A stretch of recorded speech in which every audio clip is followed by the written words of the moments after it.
देश में कलाकारों की बहुत बड़ी फौज तैयार की जा रही है। एक तरफ उन डॉक्टरों की फौज है जो फर्राटेदार इंग्लिश बोलते हुए बम बांध कर फट जा रही हैं, तो दूसरी तरफ अवैध धर्मांतरण की छांगुर वाली फौज है।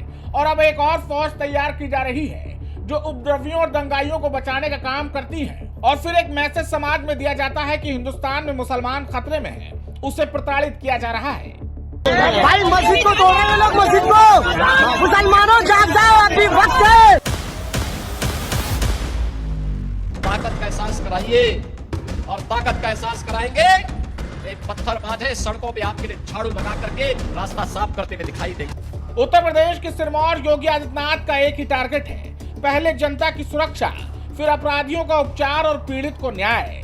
लेकिन अब सीएम योगी का यही जीरो टॉलरेंस वाली नीति अब इस फौज के लिए सॉफ्ट टारगेट बन गई है। संभल में योगी के जिस फाइटर ने 24 घंटे के अंदर अपराधियों पर कहर बनकर उसके अंजाम तक पहुंचाया, यूपी के जिस संगम पर योगी आदित्यनाथ हनुमान की तरह भरोसा करते हैं, उस पर इस टुकड़े टुकड़े फौज ने अलग ही नैरेटिव सेट कर दिया है। दरअसल संभल में हुई हिंसा और एक युवक की हत्या के मामले में संभल जिले की चंदौसी सीजीएम कोर्ट ने तत्कालीन एएसपी अनुज चौधरी और करीब 15 से 20 अज्ञात पुलिसकर्मियों के खिलाफ मुकदमा दर्ज करने का आदेश जारी किया। तो अब इस मामले में भी ट्विस्ट आ गया। पहले संभल एसपी कुलदीप बिश्नोई ने साफ कहा कि किसी पुलिस वाले पर केस नहीं करेंगे, बल्कि ऊपरी अदालत जाएंगे। वहीं अब वकीलों ने भी बता दिया कि अनुज चौधरी समेत आरोपी पुलिस वालों पर केस नहीं हुआ तो वो अगला कदम क्या उठाएंगे। लेकिन अब अनुज चौधरी बाबा की शरण में आ गए हैं, जिसका बाद उनका बाल भी बाका कोई नहीं कर पाएगा। मकर संक्रांति पर 15 जनवरी की तड़के मंदिर के पट खुलते ही संभल हिंसा से चर्चा में आए एएसपी अनुज चौधरी गोरखपुर गुरु गोरखनाथ मंदिर पहुंचे। मुख्यमंत्री योगी आदित्यनाथ द्वारा गुरु गोरखनाथ को खिचड़ी चढ़ाने के बाद वे मंदिर के अंदर मूर्ति के ठीक दाहिने और काली जैकेट में हाथ जोड़कर खड़े नजर आए। अनुज चौधरी के मंदिर जाने पर यूपी के पूर्व सीएम अखिलेश यादव ने टिप्पणी की है। सपा मुखिया अखिलेश यादव ने एक्स पर अनुज चौधरी को लेकर टिप्पणी की। उन्होंने कहा कि संभल हिंसा के मामले में हाईकोर्ट द्वारा दिए गए मुकदमा दर्ज करने के आदेश पर अब कोई बचाने नहीं आएगा।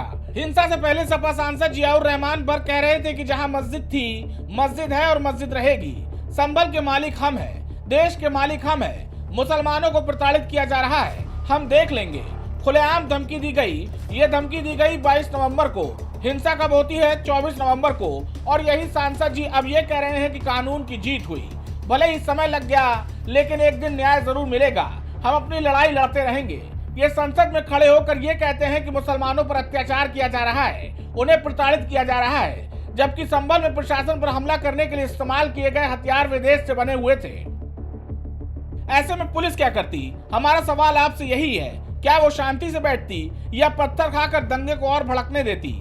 आरोप है कि तत्कालीन एएसपी अनुज चौधरी और अमित तोमर के नेतृत्व में पुलिसकर्मियों ने जान से मारने की नीयत से आलम पर गोली चलाई जो उसे लगी। परिजनों का कहना है कि उन्होंने पुलिस कप्तान और थाने में शिकायत की, लेकिन कोई कार्रवाई नहीं हुई, जिसके बाद उन्हें कोर्ट की शरण लेनी पड़ी। लेकिन सवाल यह कि वो दंगे की जगह पर क्या कर रहा था? वो अगर मासूम था तो उसके हाथों में पत्थर किसने दिया था? आपकी इस पूरी खबर पर क्या राय है? कमेंट में जरूर बताएं। Desk report, crime TV.